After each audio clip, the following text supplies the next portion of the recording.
up guys, bienvenue dans votre nouveau numéro d'Equinox Quiz, le quiz des mélomanes. Donc aujourd'hui, nous avons le plaisir d'accueillir deux grandes têtes, non seulement qui sont expérimentées dans le domaine du hip-hop, et aussi, effectivement, dans la culture générale. Donc je vais leur laisser le soin de se présenter. Alors bonsoir. Bonsoir. Bonsoir. Bonsoir. Bonsoir à toi monsieur. Est-ce que vous me présentez vous?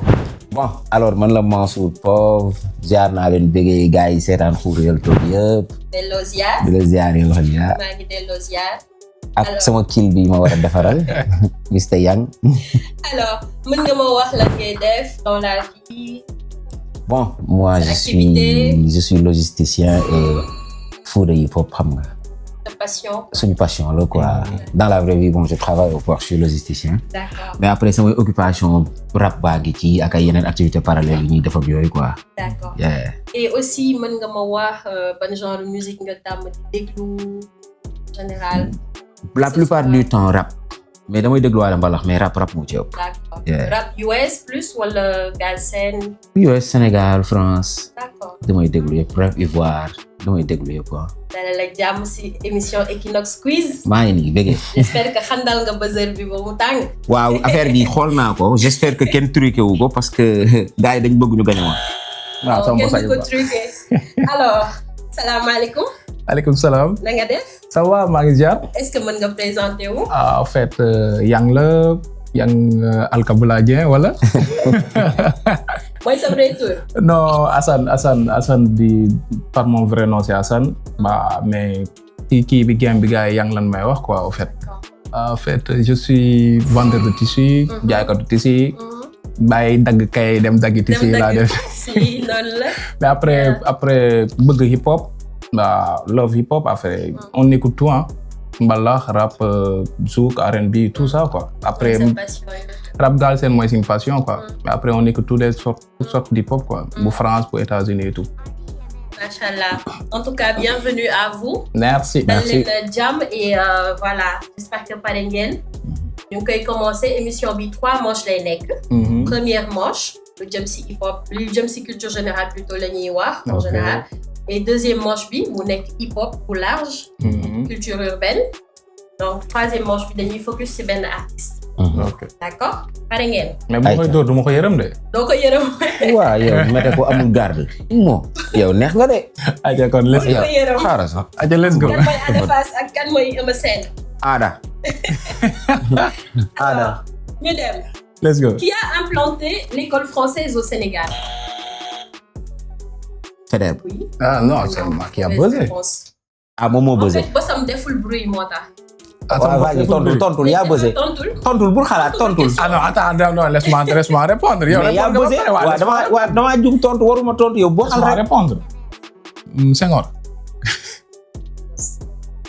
man mën naa buzzé. non waxaatal.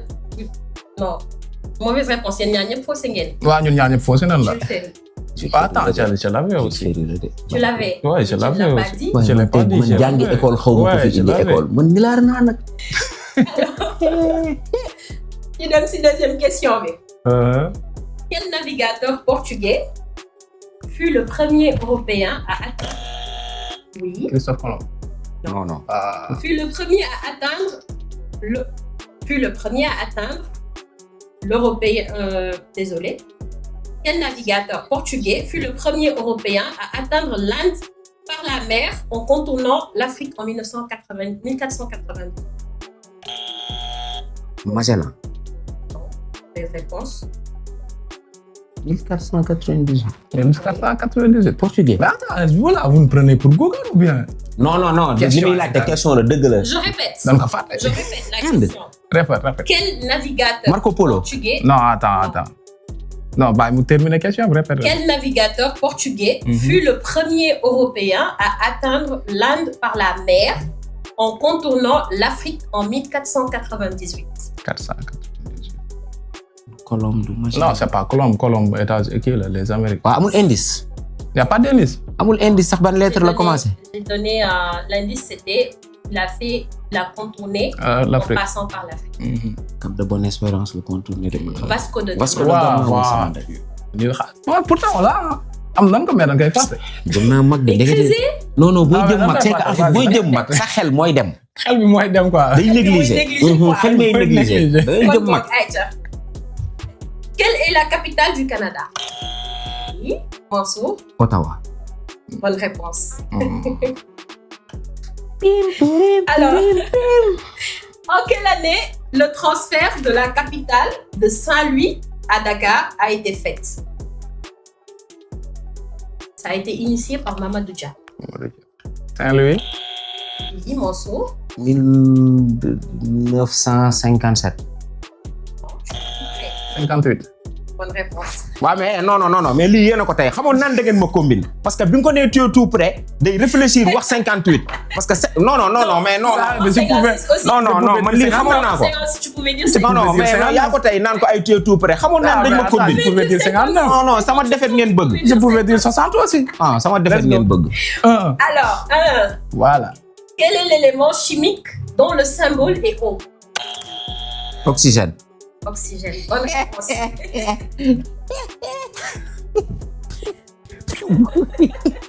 Claro, may naa la boobu. May nga ko. ñu dem kon. En anatomie, quelle est la partie la plus dure du corps humain? Bonjour. Le crâne. Non. Les os. Oui. La tête. Non. Oh, les os. C'est l'émail dentaire. L'émail dentaire. Le kay. Bah, sérieusement. Alors. Pourtant man tête laa wax de bopp. Ba tey 2-1. émail dentaire nga naan bopp. Non man tête laa wax.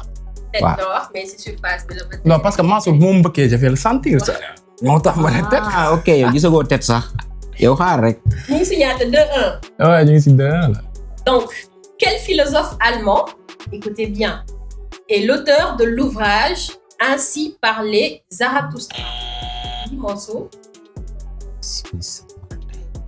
Nietzsche. Très bonne réponse. C'est facile aussi. amul fu ma mën a dóor ñaari pas de danse ñëwaat. affaire yi parce que. Après quand on dit philosophe allemand toujours on sait tous que c'est Nietzsche quoi. ah booy déedéet Karl Marx la. non mais Nietzsche. dóor yi yow xaaral yow géejewaay ngay yóbbu défaite bu musta gis. yow xaaral rek ma ñëw. ñu dem si dernière question bi. Ok. Première manche bi. Quel est le seul métal qui est liquide à température ambiante? Oui, hein? Le fer. Non. Et ça se transforme à 20 degrés Celsius.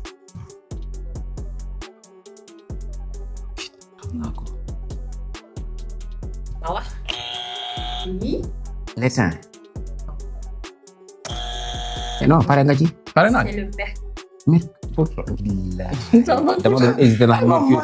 non dama doon hésiter. non benn réponse nga am benn réponse nga am dama doon hésiter ndax mercure métal la wala liquide la.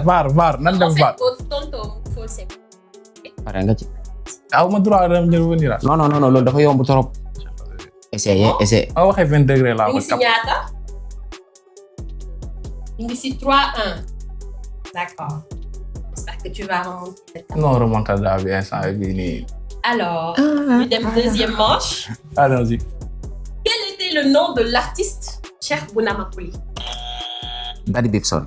Très bonne réponse. non mais bii Mansour. bon Bibson suñu koñ la dëkk. non Bibson moo ma yar. bi ma nekkee booy man Bibson man rapajo laa doon déglu. man Bibson la tax ma tarbiya. booy géejawaay nga dëkk yéen ay kii ngeen am ay rappeurs kii. ma tarbiya man maa war a trouver. man Bibson la tax ma tarbiya maa war a trouver. bindal bu réfléchir. question yi des na déglu.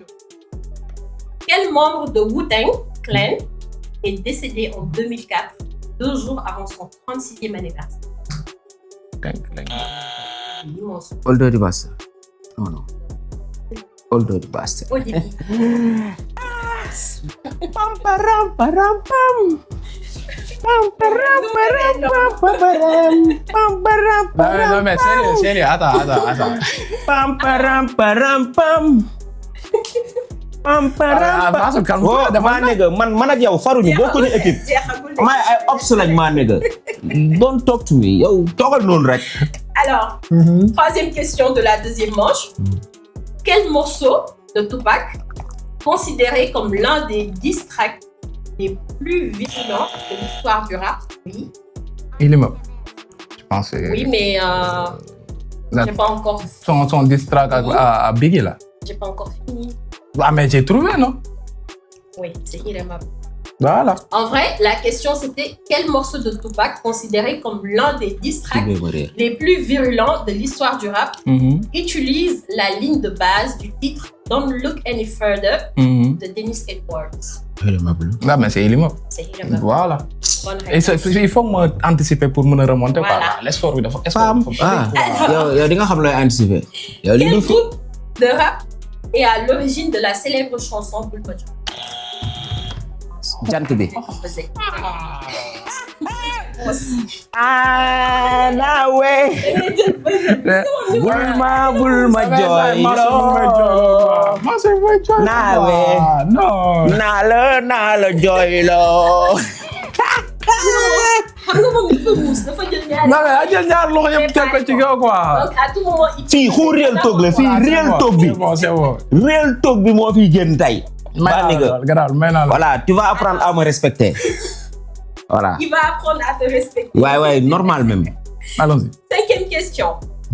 Quelle est la signification de WABMD44? WABMD44. Le sigle de BMG.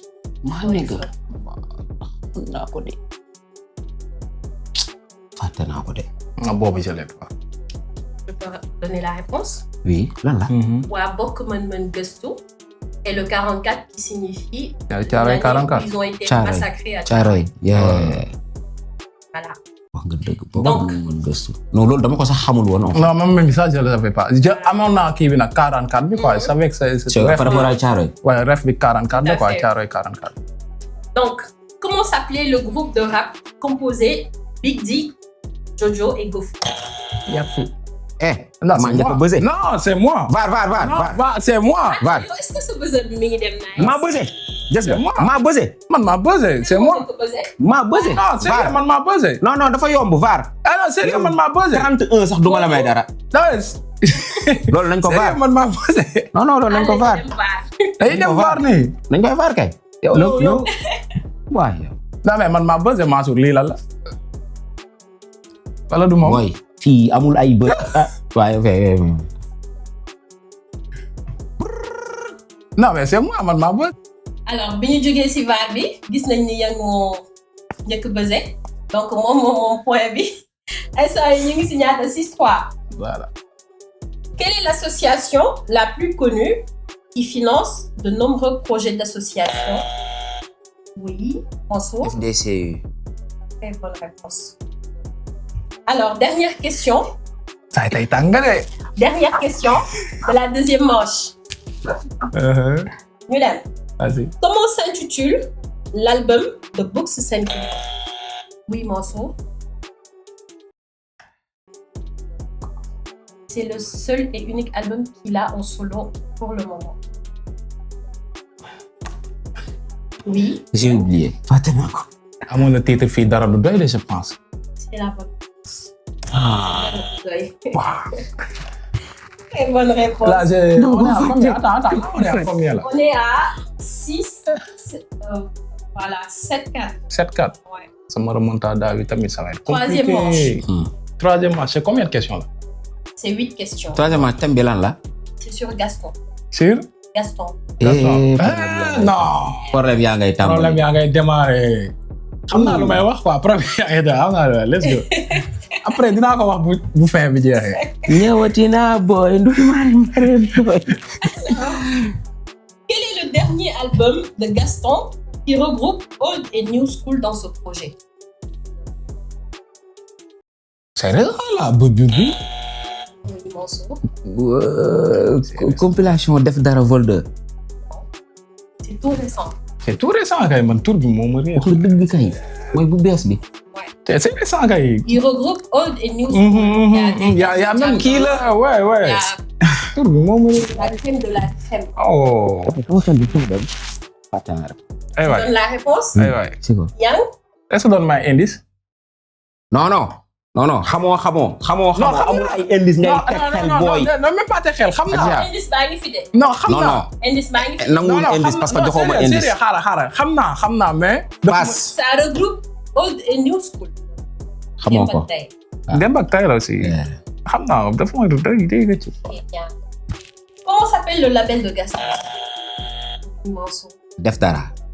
Bonne réponse. Non, mais c'est normal. ñëwatina boy non bàyyi ma ren. Alors, am naa ndawal. Wuyaay. dans quelle chanson il a fait un featuring avec Sir Jamal?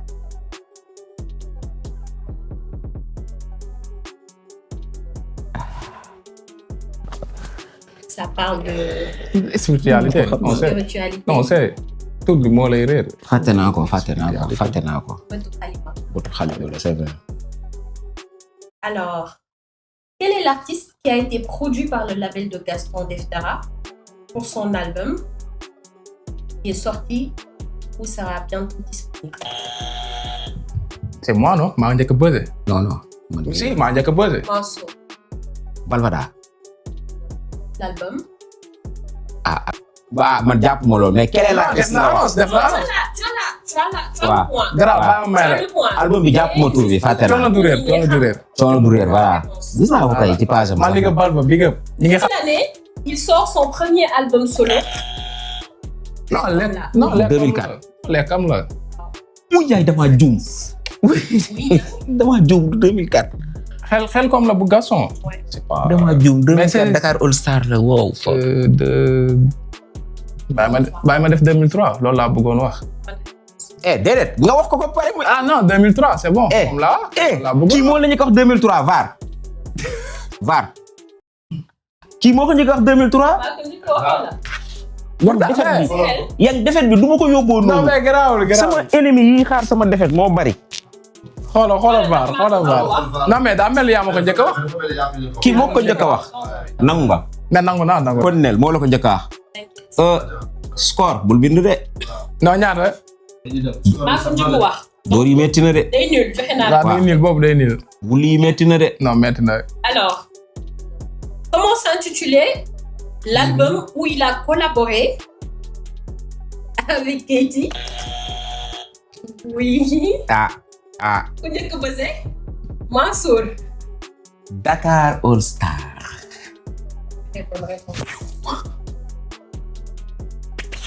c'est que sama problème bi instant yi xoolal événement tabaski bi ak studio yi daggal ma fii yan jaay ma fii ñu affaire foo ma jàpp quoi en fait. Mon Dieu comprendre lu ma dal léegi. Tabaski bi moo la. yow jaamu yow maa nega yow calvaire bii nga naroon dund. yow jaamu calvaire bii nga naroon dund maa nega bat da nga daw yow doo hippopore da ngay daw da nga ruux voilà kii ngeen ma indiloon foog ne il fait le poids maa nega like kii 2 grammes la. jox ma beneen question xaar ma trouvé bii di ñëw bàyyi jox ko rek ci des parce que du tax mu dab ma. ñaari question. day saa yaa dagg sa yaram de. non day dagatoo. yaa dagg sa yaram de. Dese na leen ñaari question. non ñaar c'est plié la le game est plié là. Dans quel titre de chanson il fait un featuring avec Simon? Baatine ego trip. Ouais. Très bonne ba yooyu réponse. boobu sama lekk la boobu sama lekk la. pampara. ba may tarbiya moom laa doon kii Moom quoi. nga doon déglu quoi. mën naa laa may yi des yëpp de. non yooyu dama koy jël garaawul. mën naa laa may yi des de. The last one. Lorsqu'il était membre de Sen Kumpa, dans quelle compétition ont-ils été lauréats dans la catégorie Révélation en 2001? Oui, Mansour. comme pour Optimus Production Nescafé. Bien avant. c'est vrai kay. Bah bon, je l'ai pas. C'était en 2001 avec Hip Hop Awards. Ah, hip hop award bu Waydi. Non, il y a Galsen Hip Hop Awards et Hip Hop Awards. bu njëkk ba bu Pendra. Bu Pendra. Wala de woon Pendra. Non, boobu moom je l'avais. non 2001 maa ngi doon kii. 2001 maa ngi doon. Mais attends tamit aussi après Gaston tamit lekk Mansour la Mansour tamit boy on peut dire. waaw nii la affaire yi. Ñu ngi si ñaata? Non c'est ñaata. 10 à 5. 11-5. Il y a pas eu de match là. Félicitations frère. il faut me respecter. Daanaan nga. Congratulations. Daanaan nga. il faut me respecter les petits là qui parlent qui pensent que. il faut me respecter my boy. Non daanaan nga. voilà indil leen ma ñeneen. voilà nan la jox ko. Nga ne stress. Non, non. Non je suis pas stressé man stressé wu ma. Mais Mais- stress client yi. stressé su client yi. Nga doon moom lan ma transféré. Non. non ñoom ñoo teg seen deal kiñ ma waroon indil dañoo xam ne il fait pas le poids. ñu dem jëli seen tête indil ma tête bi ma chiffre ko léegi nañ ma indil keneen. non mais gagné nga rek garaaw non maa ne indil leen ma keneen may rangale ñuy dem. boobaa dina gën a corsé. waaw kay après ñu xool ndax di nga gagné. il faut ma respecter nañ ma indil ay Tamsir ay Tamze ay booy Master Thioune yooyu ay booy Ngañ nañ ma leen indil fii booy Siliman ay xuu nañ ma leen indil. voilà il faut amener tout le monde. bul bàyyi kenn na ñëpp ñëw. non mais nag gars yàlla bu nga defal laa non boy émission bi ñu ngi si cappaandawu émission bi. donc ma bàyyi leen ngeen conclure. alors Mansour. non nan bàyyi la ce mot de la fin. c'est le gagnant. ni bàyyi ko mu commencé. non blague à part kontaan naa quoi hip hop la yang sama frère la chaque jour dañuy wax ay gars ak yëpp xam nga mooy wan ne hip hop kaf la foo ak ree parce que émission bi du compétition quoi dañuy foo amul gagné trophée amul gagné coupe amul dara xam nga dañuy dagg suñuy activité ñëw di la remercier sa équipe technique bi ak xuu remercier équipe technique waa xuu Real Talk bi yëpp xam nga kontaan nañ quoi genre initiative yi xam nga ngeen teg ko day yokk hip hop bi te da koy yokk dans le bon sens parce que c'est positif dina tax nit ñi di xam ne lii xamuñu ko woon di gën a yokk seen ay recherche ak yooyu vraiment kontaan nañ quoi ci initiative bi c'est très bien quoi di wax yeneen gars yi tamit ngeen ñëw quoi parce que kaf la fooree du compétition gañawuma yang quoi gañawuma yang gañawul hip hop bi moo ciy gañe quoi parce que da ciy yokk donc yokk bu mu yokk rek pour mu jëm ci kanam la quoi di leen bëggee yéen ñëpp jaajëf alors bien bon comme je dis félicitations à sama gars man nigga aussi di wax que ni émission bi ça a été vraiment nice attente mun ci doon am yëpp fekk noonu ko fii di la remercier aussi ci présentation bu nice bi accueillante bi nga def ay tout avec toute l'équipe ñu ngi remercier tout le monde di nuyu suñu mentor aussi xuu suñu grand yàgg noo conseil yàgg noo teg ci code aussi en même temps aussi di wax comme lu Mansour wax rek na gars yi ñëw quoi c'est juste lu lay yokk la quoi kafoore ambiance affaire yooyu nga am ci benn knowledge boo ci am quoi dans la vie on perd jamais on gagne toujours. c'est toujours comme ça. c'est clair. si aja bandi. Real Talk. Surtout merci à vous deux. Vous avez pris le soin et le temps de répondre. de venir participer. C'est déjà quelque chose. De féliciter Mansour mi nekk gagnant bi. Alors là c'est la fin de cette émission. On vous donne rendez-vous prochaine fois. Pour un nouveau numéro d'Equinox Quiz, n'oubliez surtout pas de vous abonner et de liker sur la page XRT Prod. Jaajëf guys, ba beneen yoon. Peace out. Bye.